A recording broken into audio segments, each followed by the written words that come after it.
Hi everyone, welcome to another video, and in this I'll be discussing chapter 2 unit 1, that is the demand. We were discussing in the previous chapter, in the previous video, and I ended with the factors which determines the demand, and today I'll be starting off with the demand function. तो without wasting much of time start करते हैं. तो demand function क्या होता है? Function हमने सबने पढ़ा है अपने मैथ्स क्लास में कि फंक्शन क्या होता है. फंक्शन एक इक्वेशन फॉर्म में होता है, पहली चीज़, जिसमें एक डिपेंडेंट वेरिएबल होता है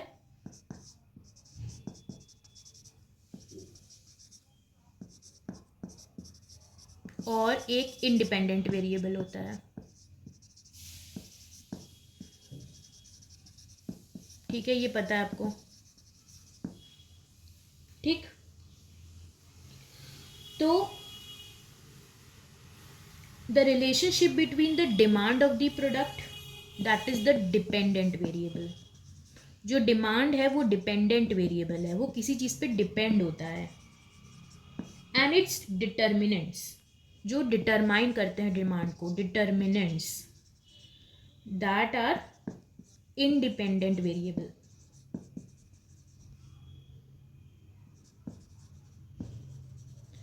अब बुक में सिंपल डिमांड फंक्शन को कैसे रिप्रेजेंट किया है? Demand is the function of P X, Y and P R, where P X is the price of the commodity,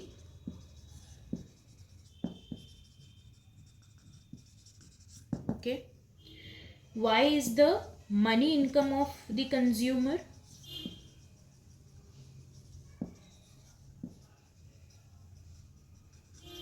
and pr is the price of related good.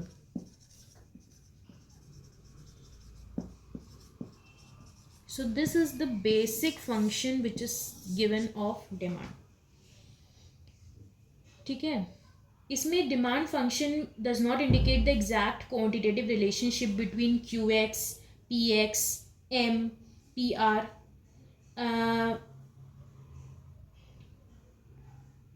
तो जो exact है वो नहीं दिया हुआ है. एग्जैक्ट कैसे हो सकता है? अगर हम इसको ऐसे लिख दें, Q X is equal to 45 plus 2y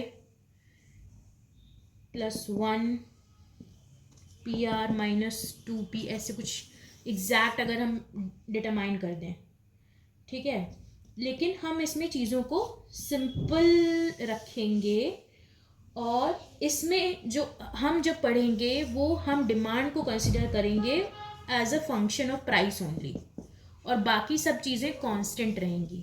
ठीक है, तो अभी हम जो पढ़ेंगे that we will study demand as a function of price and बाकी चीज़ें will be kept constant. So this is the demand function. You can note down this is the demand function and we will be studying demand in the context of price only. ठीक है, आगे चलते हैं.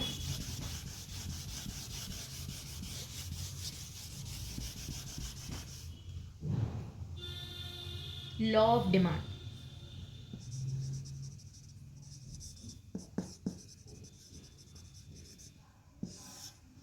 Okay,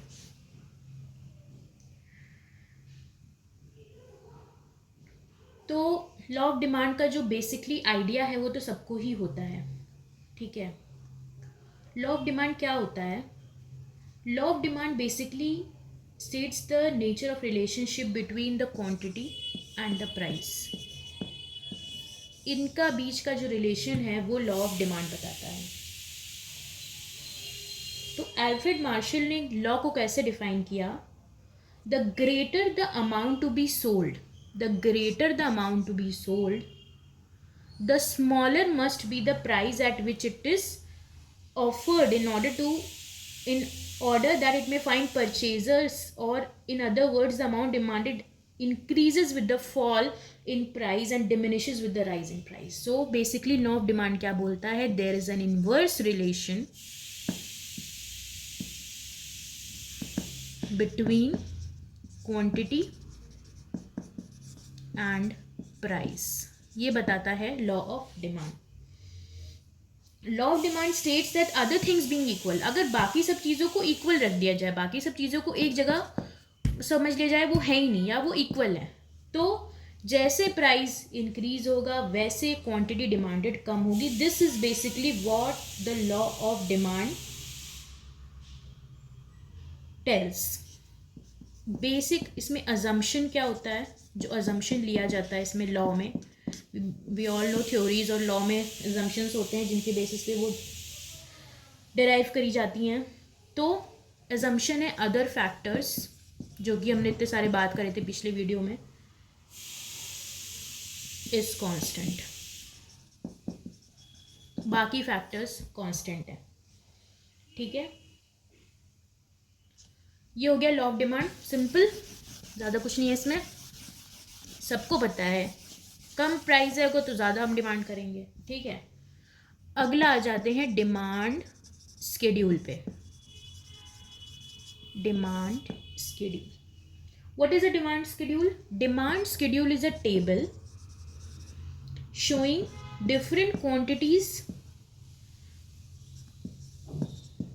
जो कि consumer bye करेगा at different prices. This is demand schedule. ठीक है,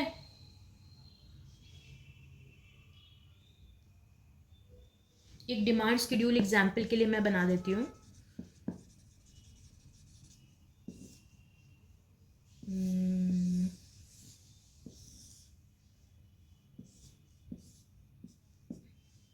ठीक, प्राइस पर cup of ice cream, quantity of ice cream, quantity of ice cream demanded, and these are different scenarios. 60 रुपये का प्राइस है, हमको नहीं चाहिए. 50 रुपये का है, 2 दे दो. 40 रुपये का 4, 30 रुपये का 6. तो जैसे जैसे प्राइस कम हो रहा है क्वांटिटी बढ़ रही है. This is law of demand and this is known as demand schedule. ठीक है, अब आ जाते हैं डिमांड कर्व पे. डिमांड कर्व क्या होता है? अब ये डिमांड स्केड्यूल हमने बनाया, अगर हम इसको ग्राफिकल फॉर्म में रिप्रेजेंट कर दें, demand curve, that is the graphical presentation of demand schedule. Graphical presentation of demand schedule को हम डिमांड कर्व बोलते हैं. ठीक है, चलो इसको प्लॉट कर लेते हैं जो हमने देखा था.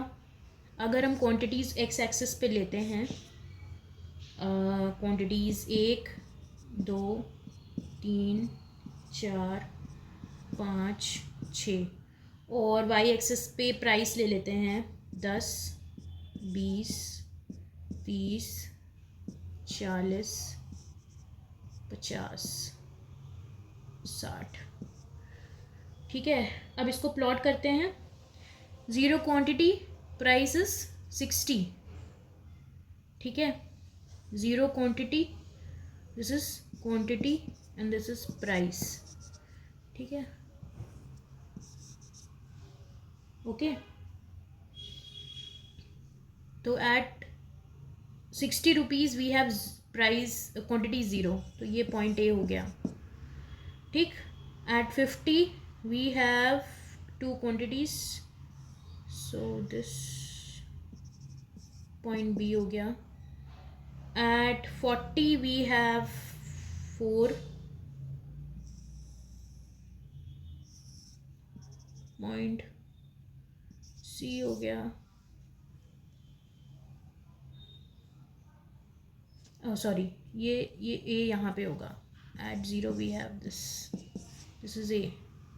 फिर क्या है, at 30 we have 6, ये. ठीक है, D. तो ये जो है ये हमारा, अगर हम इसको ज्वाइन कर देते हैं, सो ये जो है हमारा डिमांड कर्व है. ठीक है, अगर आप आगे जाओ इसके, तो जैसे जैसे आप प्राइस 0 कर दोगे, तो सपोज़ क्वांटिटी हो गई सपोज़ 10, तो ये यहाँ पे मर्ज हो जाएगा. So this is known as the demand curve. इसको हम डिमांड कर्व बोलते हैं, जो ये ग्राफिकल प्रेजेंटेशन है. ठीक है, ठीक. अब आगे थोड़ा इसके बारे में पढ़ते हैं।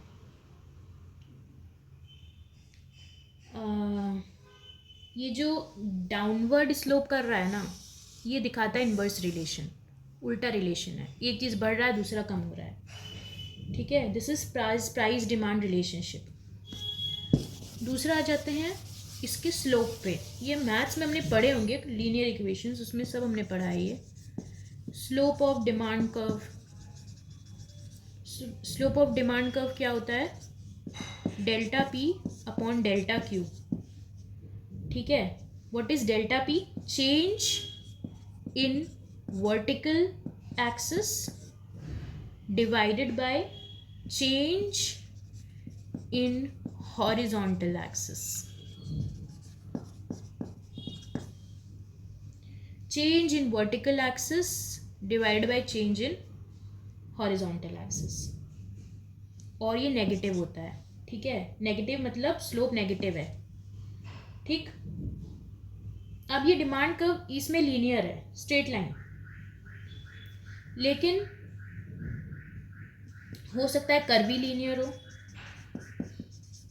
मतलब कि जो स्लोप है वो हो सकता है कर्व फॉर्म में हो, ऐसे ना हो, ठीक है। अगर कांस्टेंट प्रोपोर्शन में नहीं होता है, जैसे इसमें तो कॉन्स्टेंटली चेंज हो रहा है सेम प्रोपोर्शन में, अगर कांस्टेंट नहीं होता है then it will give a curvilinear demand curve, ठीक है। डिमांड कर्व क्लियर हो गया। डिमांड शेड्यूल का graphical presentation is demand curve. आगे चलते हैं।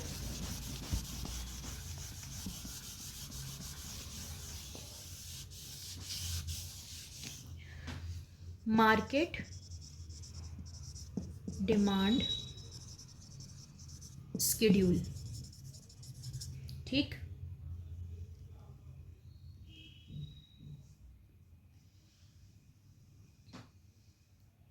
What is market demand? Market demand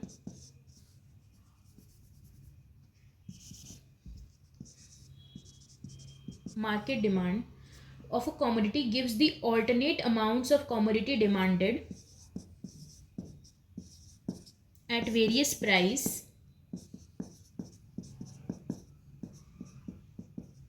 by all buyers in the market. All buyers. अभी तक हम एक बायर की बात कर रहे थे, अब हम ऑल बायर्स की बात कर रहे हैं। तो what is market demand? Market demand is total quantity that all buyers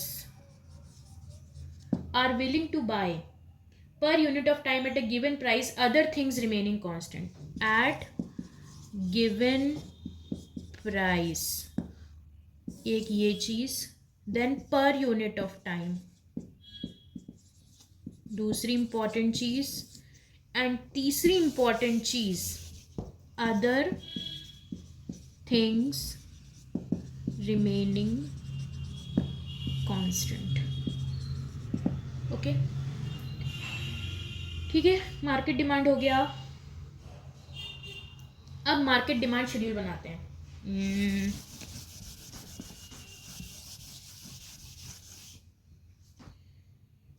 quantity A, commodity A, commodity B, price zero, price Q1 Q2, zero price पे ए 3, बी की डिमांड है 2 यूनिट्स। अगर प्राइस 10 हो जाता है, ए की डिमांड है 2 units, B की डिमांड है 1। प्राइस 20 हो जाता है, ए की डिमांड है 1, बी की डिमांड है 0। प्राइस 30 हो जाता है, ए की डिमांड है 0, बी की डिमांड है 0। टोटल कितनी डिमांड हो गई? Total market demand 5, 3, 1, 0। This is the market demand and this is the market demand schedule, ठीक है। अगर ए होता, बी होता, सी होता, तो हम सबकी डिमांड को ऐड कर देते तो हमारी मार्केट डिमांड निकल आती। अब इसमें हम क्या अजम्पशन ले रहे हैं कि हमारे 2 ही बायर्स हैं मार्केट में और कोई बायर नहीं है। This is the assumption which we are drawing. लेकिन रियल वर्ल्ड में ऐसा नहीं होता है। रियल वर्ल्ड में there are so many buyers. तो this is known as market demand schedule. अब मार्केट डिमांड कर्व कैसे होता है, इंडिविजुअल डिमांड कर्व कैसे हम ड्रॉ करेंगे. प्राइस को हम वाई एक्सिस पे लेते हैं, गुड्स को हम इस पे लेते हैं. तो 1 2 3, ठीक है, 10 20 30. This is price, this is quantity. तो 10 में हमारा कितना है, प्राइस 0 है तो क्वांटिटी 3, 10 है तो 2, 20 है तो 1, 30 है तो 0. तो ये हमारा इंडिविजुअल बन गया. ऐसे ही 1 2 3 10 20 30, ठीक है. 0 पे 2 यूनिट्स, फिर 1,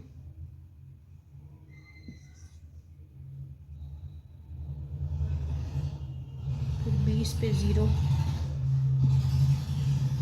ठीक.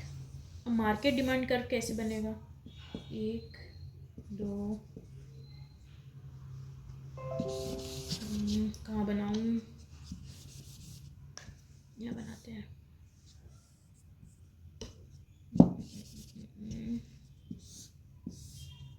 1 2 3 4 5 10 20 30. कितनी डिमांड थी for 0 price, we have how many quantities, 5. For 10 we have 10 rupees, we have 3. For 20 we have 1, and for 30 we have 0. तो ये ऐसा this is our market demand curve, ठीक है. ये हम देख लिया मार्केट डिमांड कर्व.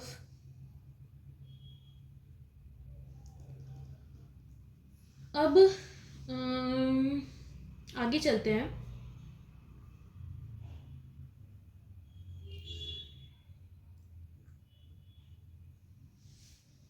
जो स्ट्रेट लाइन डिमांड कर्व होता है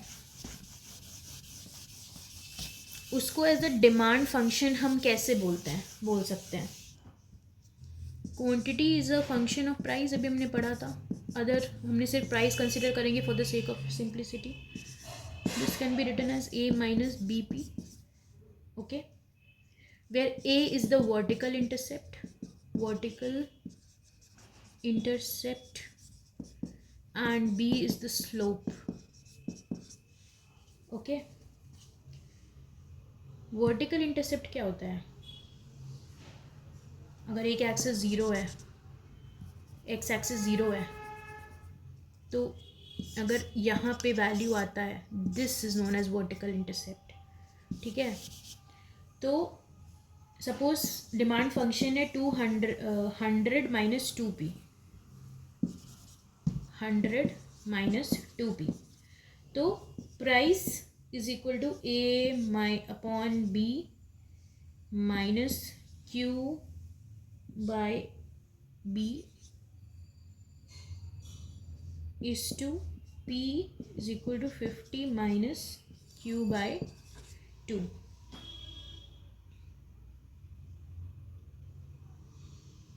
ठीक है. तो ये क्या हो रहा है इसमें, ये जो दिया हुआ है, अगर आपको प्राइस डिटरमाइन करना है, इसमें इन्होंने ये दे रखा है, ठीक है, ये इन्होंने दे रखा है ऐसा. इसका मतलब क्या हुआ, ए की जो वैल्यू हो गई वो 100 हो गई. प्राइस हमको नहीं पता, बी की वैल्यू है 2, ठीक है, हमें दिया हुआ है. तो ये एक इक्वेशन हो गई, ये हमारा कर्व हो गया. अब हम प्रॉपरली डिटरमाइन कर सकते हैं. पी की वैल्यू अगर हम 1 ले लो तो क्यू की वैल्यू क्या आएगी, 98. पी की वैल्यू 0 ले लो, क्यू की वैल्यू कितनी आएगी, 100. तो ये कर्व बना सकते हैं ना हम अपना. एक पर्टिकुलर प्राइस पे एक पर्टिकुलर क्वांटिटी हम अगर एक प्राइस हम ले लें तो हम क्वांटिटी डिटरमाइन कर सकते हैं ना. सो this is a demand function. अगले पे आते हैं टॉपिक पे, that is rational of the law of demand. Rational of law of demand. Law of demand का रैशनल क्या है? ठीक है,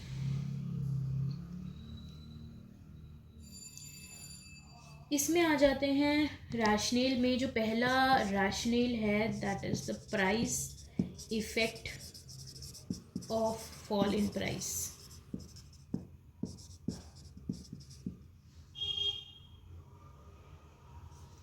price effect of fall in price. ठीक है, दिस इज इम्पॉर्टेंट. दो इफेक्ट्स काम करते हैं, substitution effect. This topic is important. अगला है इनकम इफेक्ट.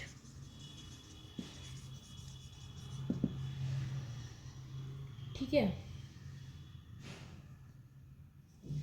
प्राइस चेंज होता है, डिमांड चेंज हो जाती है.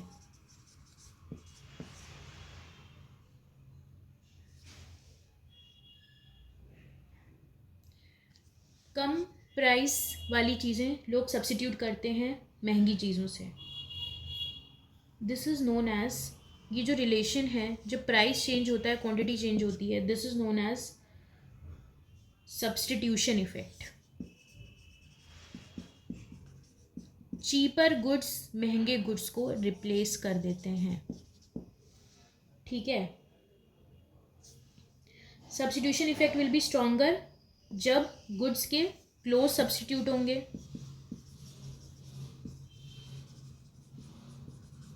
और cost of switching to substitute is lower.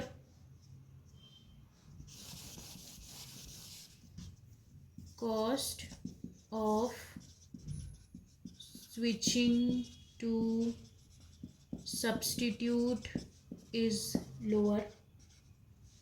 Lower inconvenience cost.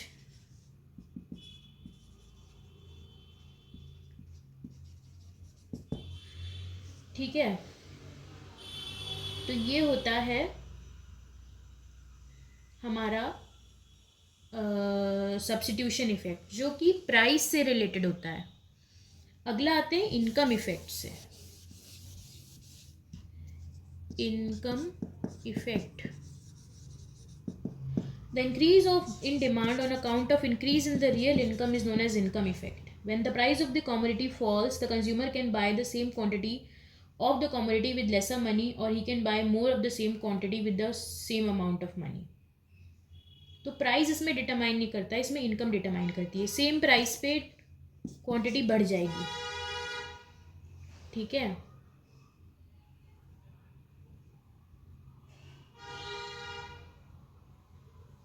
अच्छा, इसमें ना एक थोड़ा मैं आउट ऑफ कॉन्टेक्स्ट जाके जो अपने मॉड्यूल में नहीं गिवन है वो मैं थोड़ा आपको बताती हूँ. सपोज एक डिमांड कर्व है आपके पास, P1, P2, P3. 1 रुपये, 2 रुपये, 3 रुपये. Quantity demanded is 10, 20, 30. ठीक है,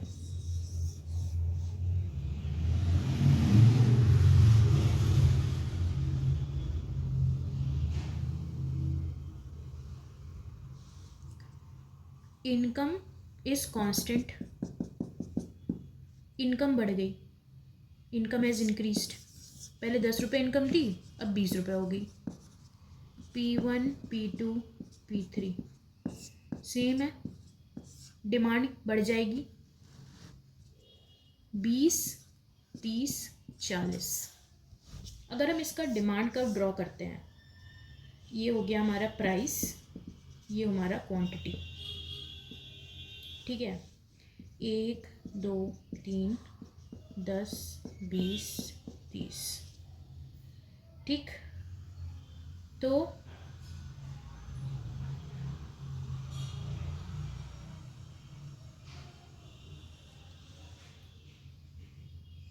यहाँ पे आएगा, ये यहाँ पे आएगा, ये यहाँ पे आएगा।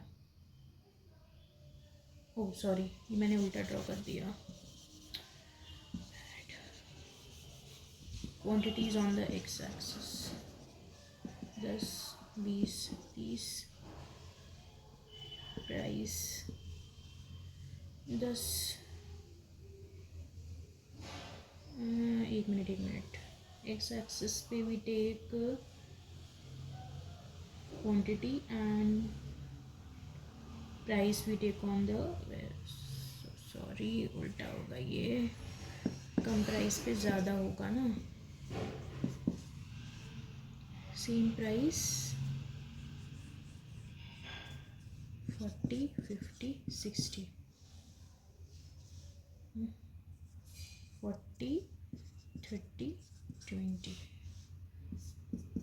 ठीक है, अगर हम पहला वाला प्लॉट करें तो एक प्राइस पे 30, 2 पे 20, 3 पे 10, ये हो गया हमारा डिमांड कर्व। दूसरे सिचुएशन में अगर हम ड्रॉ करें 40, 30,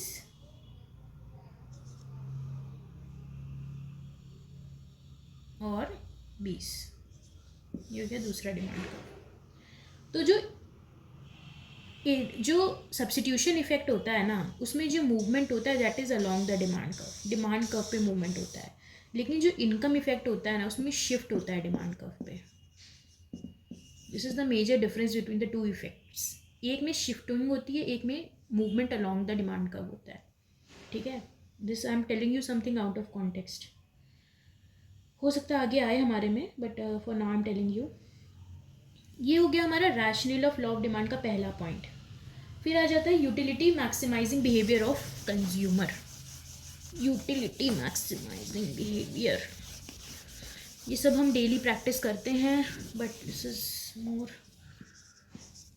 utility maximising behaviour of consumer. ठीक है,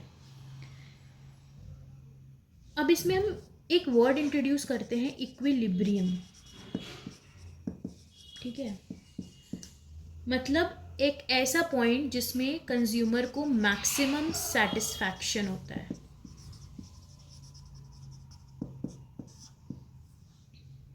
इसमें marginal utility of the commodity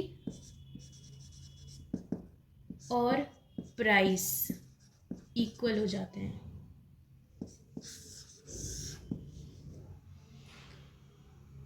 एक law of diminishing marginal utility होता है, जिसमें बोलते हैं कि हर एक यूनिट के साथ उसकी यूटिलिटी कम हो जाती है। फॉर एग्जाम्पल, आप गाजर का हलवा खा रहे हो, for first bite you find more satisfaction, but for all the subsequent bites the satisfaction keep on decreasing.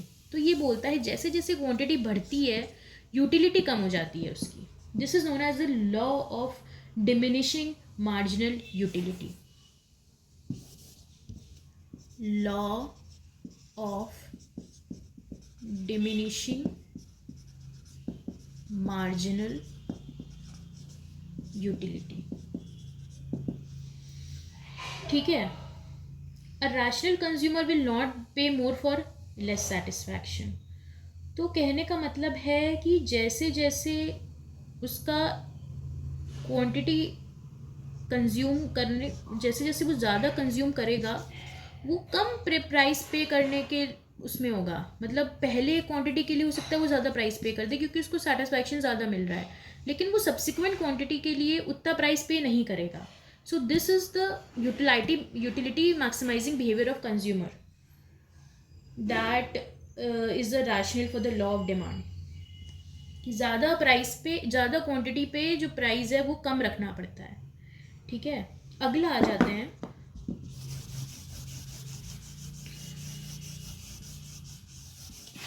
Arrival of new consumers.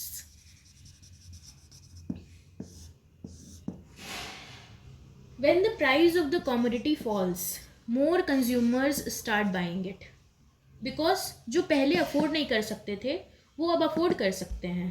तो जैसे जैसे प्राइस कम होता है नए कस्टमर जुड़ते जाते हैं और क्वांटिटी बढ़ जाती है demanded. This is arrival of new customers, one of the rational of law of demand. अगला रैशनल पे आते हैं.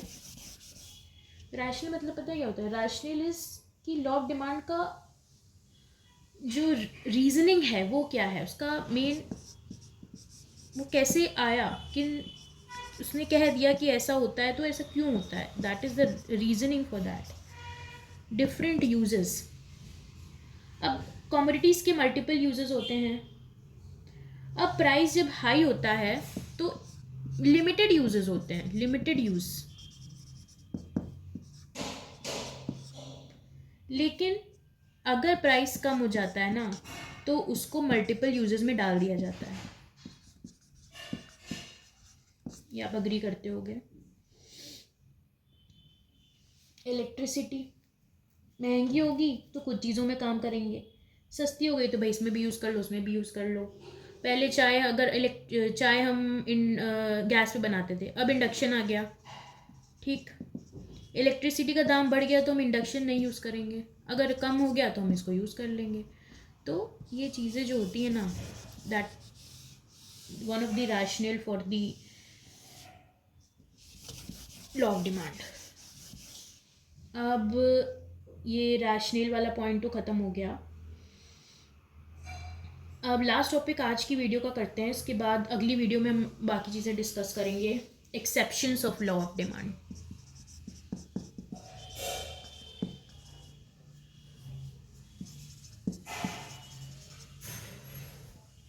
क्या हो रहा है ये? लॉ ऑफ डिमांड जो कि कहता है कि demand is inversely related to price. इसकी क्या एक्सेप्शंस होती हैं? ठीक है. दैट इज जब law of demand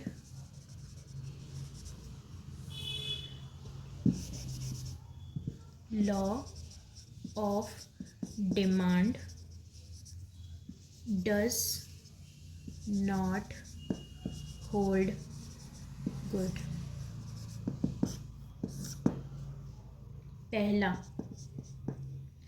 conspicuous goods.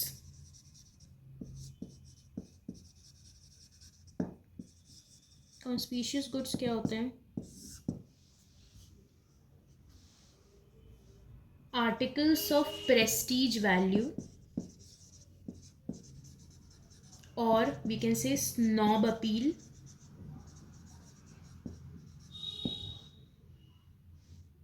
These are those articles that are used by rich people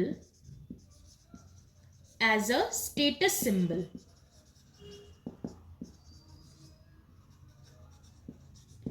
For enhancing the social prestige of displaying wealth. ये law of demand को confirm नहीं करते क्योंकि ये अट्रैक्टिव तभी बनेंगे, कब बनेंगे? जब इनका प्राइस हाई ही रहेगा. This is also known as वेलबेन इफेक्ट. प्रेस्टीज गुड इफेक्ट भी बोलते हैं इसको, वेलबेन इफेक्ट बोलते हैं इसको. आ सकता है आपके एग्जाम में वेलबेन effect. Then prestige good effect.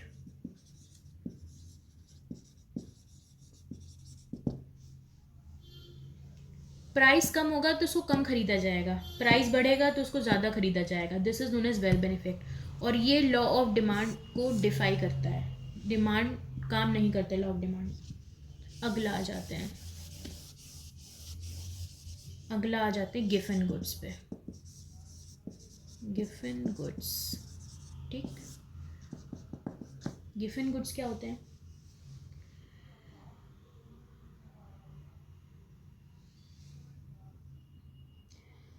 Giffen goods होते हैं कि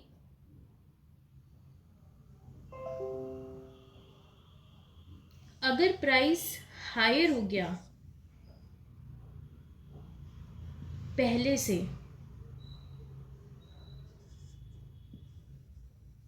एक minute. Given good generally inferior goods होते हैं,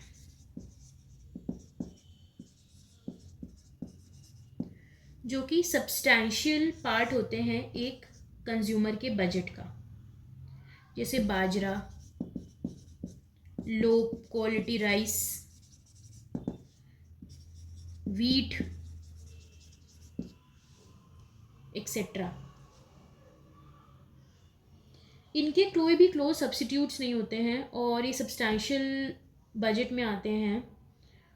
तो इसमें क्या होता है कि एक रॉबर्ट गिफिन है, एक स्कॉटिश इकोनॉमिस्ट है, उसने देखा कि ब्रिटेन में अगर प्राइस ऑफ ब्रेड बढ़ा तो जो ब्रिटिश वर्कर्स हैं उन्होंने और ब्रेड खरीदी, जो कि लॉ ऑफ डिमांड के अगेंस्ट है। क्यों? क्योंकि जब प्राइस ब्रेड का बढ़ा तो जो उनकी परचेजिंग पावर थी वो कम हो गई, वो कम चीज़ें खरीद सकते थे। तो जब उनकी परचेजिंग पावर कम हो गई तो जो वो एक्सपेंसिव गुड्स खरीदते थे, जैसे कि meet,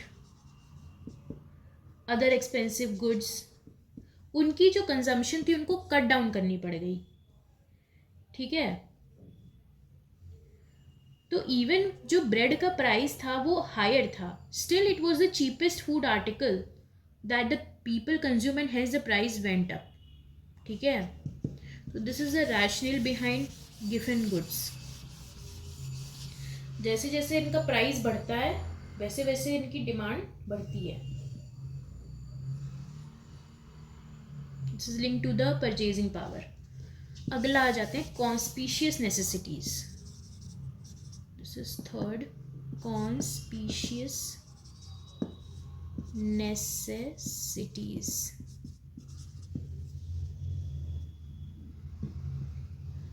The demand for certain goods is affected by the demonstration effect of the consumption pattern of a social group to which an individual belongs. These goods, due to their constant usage, become necessities for life. For example, in spite of the fact that the prices of television sets, refrigerators, air conditioners have been continuously rising, their demand does not show any tendency to fall. Conspicuous necessities, TV, fridge, ये सब conspicuous necessities हैं, जो कि लोगों को लगता है कि अगर ये किसी के पास नहीं होंगी सोशल ग्रुप में तो उनको सोशल ग्रुप का पार्ट नहीं माना जाएगा। तो एक तरीके से ये एक नेसेसिटीज़ हो गई। अब टीवी है, ये नेसेसिटी है कि हर घर में एक टीवी तो होता ही है यार, तो टीवी तो होना ही चाहिए, फ्रिज है वो तो होनी ही चाहिए। तो ये एक तरीके से कॉन्स्पिशियस नेसेसिटीज़ हैं। इनके प्राइस बढ़ भी जाएंगे ना तो भी इनकी जो डिमांड है वो कम नहीं होगी। फिर आ जाते हैं अगला, जो कि demand of law of demand को डिफाइन करता है, future expectations about prices. It has been observed that when the prices are rising, households expecting that the prices in the future will even be higher and tend to buy large quantities of the commodity. अब price बढ़ रहा है, लोगों को लगता है आगे और बढ़ जाएंगे, तो वो क्या करते हैं और ज़्यादा खरीद लेते हैं। फॉर एग्जाम्पल, फूड ग्रेन्स के दाम बढ़ रहे हैं, लोगों को लग रहा है एक जगह सूखा आ रखा है, फूड ग्रेन्स के दाम बढ़ रहे हैं, लोगों को लग रहा है आगे और ज़्यादा दाम इसके बढ़ जाएंगे, तो जो लोग हैं वो डिमांड उसकी बढ़ा देंगे। तो this is inverse of law of demand does not hold good. Price बढ़ रहा है तब भी लोग डिमांड कर रहे हैं। ठीक है, अगला है incomplete behaviour and irrational behaviour. Incomplete information and irrational behavior. The law has been derived assuming consumers to be rational and knowledgeable about the market conditions. लेकिन कई बार कंज्यूमर्स के पास मार्केट इन्फॉर्मेशन नहीं होती है और इस वजह से जो क्वांटिटी डिमांडेड है वो even if price is more वो डिमांड कर लेते हैं क्योंकि उनको पता नहीं होता. तो consumer make irrational decisions. So this is one where the law of demand does not hold good. Another place where the law of demand does not hold good is demand for necessities.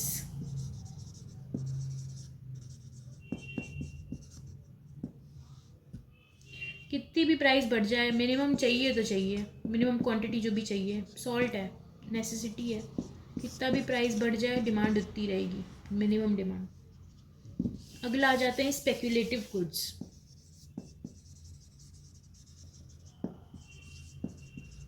Speculative goods, speculation, stock, shares. Demand कब बढ़ेगी इनकी? जब prices बढ़ रहे होंगे.